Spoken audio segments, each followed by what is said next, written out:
Whoa.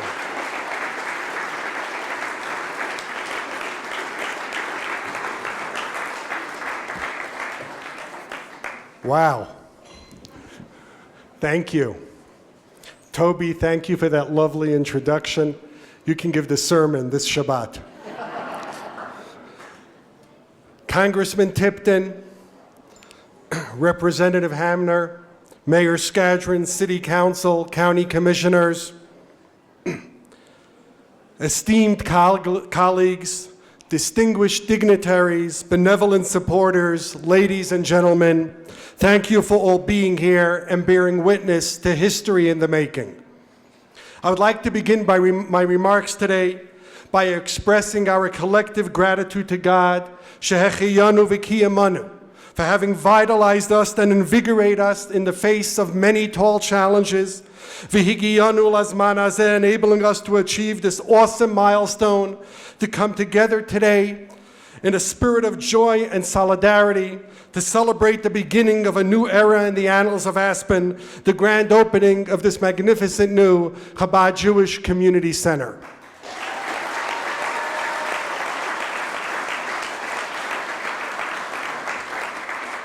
The story is told of how back in the 1700s, when the third Rebbe of Chabad, Menachem Mendel, after whom I am named, was a child of 9 or 10 years old, he and his friends were playing in the backyard when they noticed a tall ladder leaning up against a house.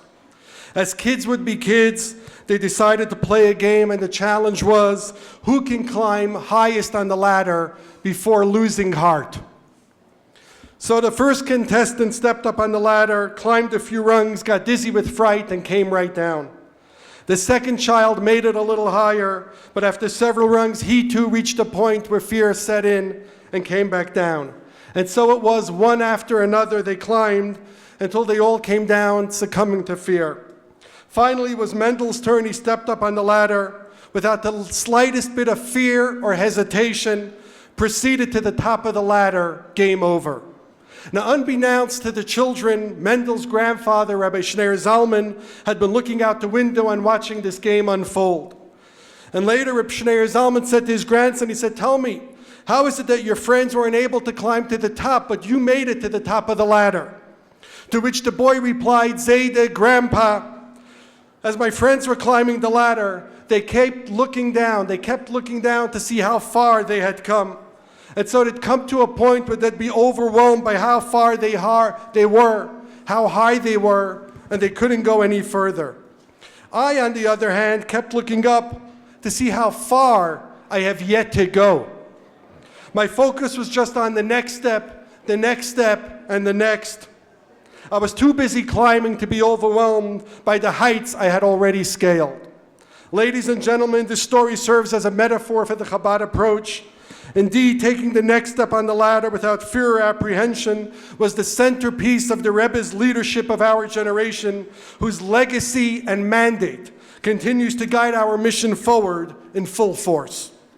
The Rebbe never allowed us to be satisfied with our current standing when it comes to education and improving the moral, spiritual, and physical well-being of the environment around us. We don't become overwhelmed or overimpressed by what we've accomplished so far. We remain focused on the next step. We keep going and growing. We keep climbing and reaching to greater and newer heights. Folks, the story behind this momentous event we are celebrating here today is uplifting and inspiring. It really is nothing short of miraculous.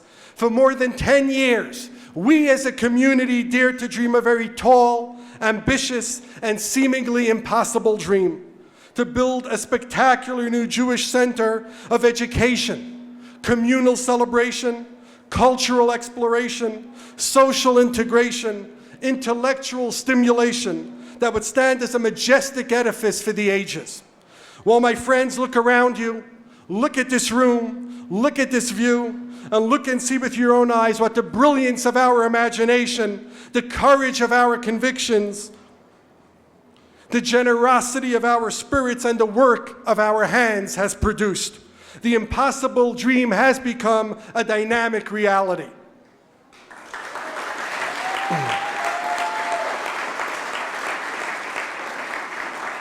As many who have toured these facilities have been heard to remark, there's nothing quite like this. It's a combination of a synagogue, school, community center, banquet hall, conference center, retreat destination, and a beautiful facility that will serve as a home, as a second home to so many, or a home away from home.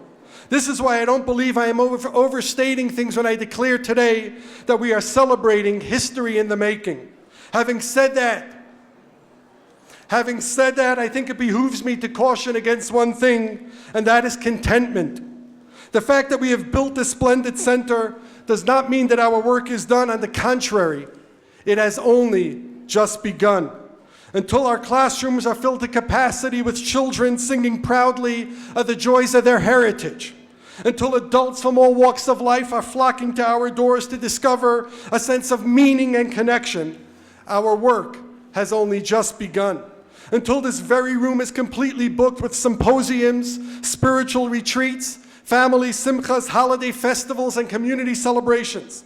Until our kosher and Shabbat takeout is bustling with non-stop orders.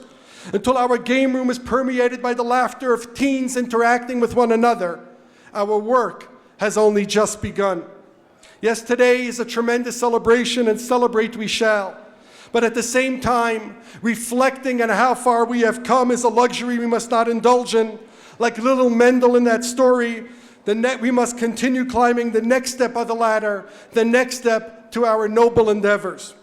As long as there are children in need of an education, as long as there is a society in need of direction, as long as there are individuals looking for hope, for companionship, for meaning, and for answers, as long as there is a need for community to join together with God in the celebration of life, we dare not stop aiming and climbing higher and higher.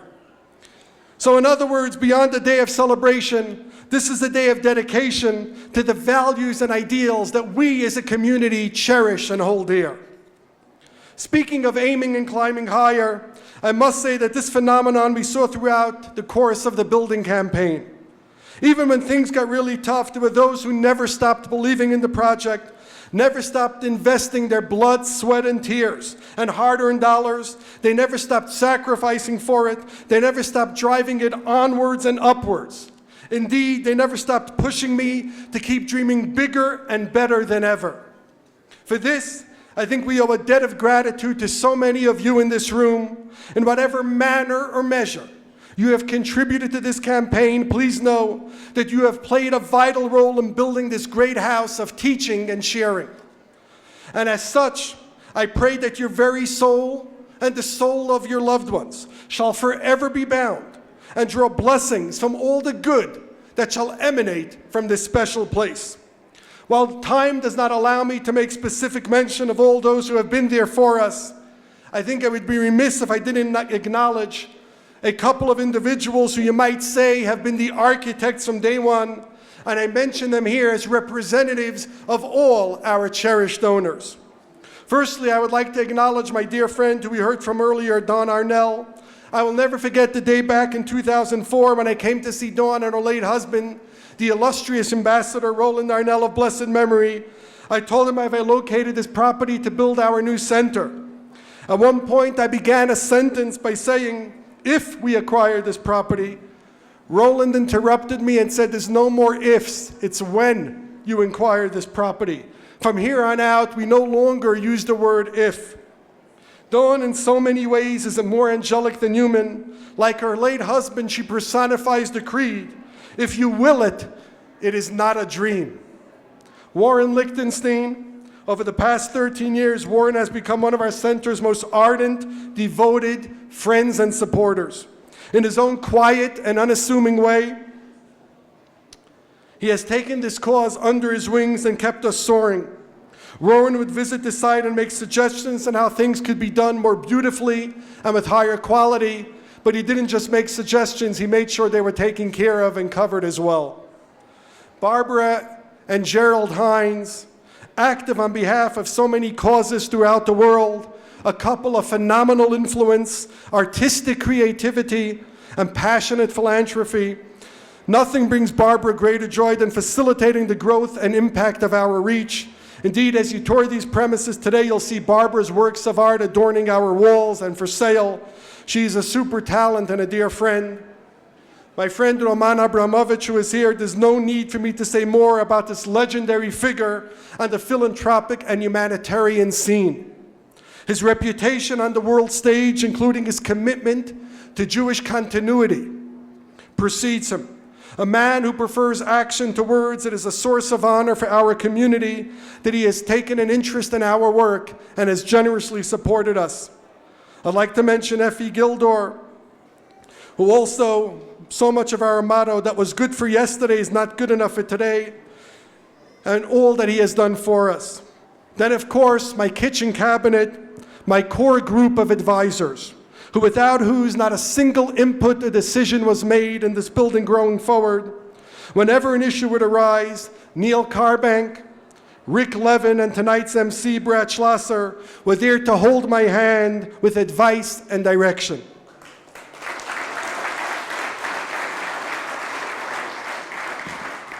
Between Neil, the lawyer, Rick, my financial expert, and Brad, the developer, you might say we had all our bases covered. In the last 5-6 years, I've learned so much about their industries, they're thinking of becoming rabbis and have me run their businesses.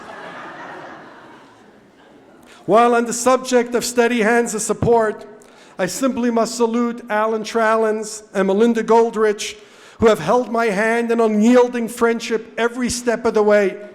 Eliane Sturzer, who was there to contribute in whatever capacity she could. And a dear friend to so many of us, the late Harry Feldman, who held the vision of this day close to his heart. To conclude, I'd like to gratefully acknowledge some also major dedications by donors: Ann and Ari Desha, Susan and John Diamond, Melinda Goldrich, Danny and Tony Hultz, David Kudish, Michelle Snyder, Terry Eubank and Chris Aronson, and Amy and Jeffrey Verschleiser. I would also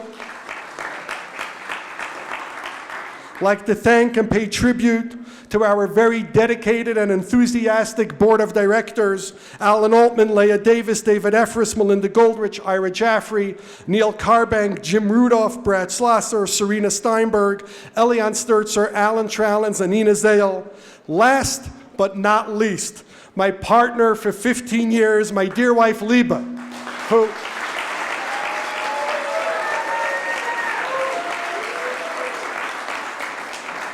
who was supposed to give this speech, but 3 weeks ago when she gave birth said, "You're going to do it," whose wisdom, kindness, and compassion is legendary. Ladies and gentlemen, let us give a big round of applause to all those visionaries, pioneers, leaders, and pillars of support who have adopted the mindset and shouldered the burdens and have enabled us to reach this awesome and auspicious moment. It is a moment right here and right now that the journey first begins, and now we invite everyone to celebrate, and celebrate we shall. Feel free to mill about, taking the details, dimensions of the core in our new home. Thank you and mazel tov. Please stick around and celebrate.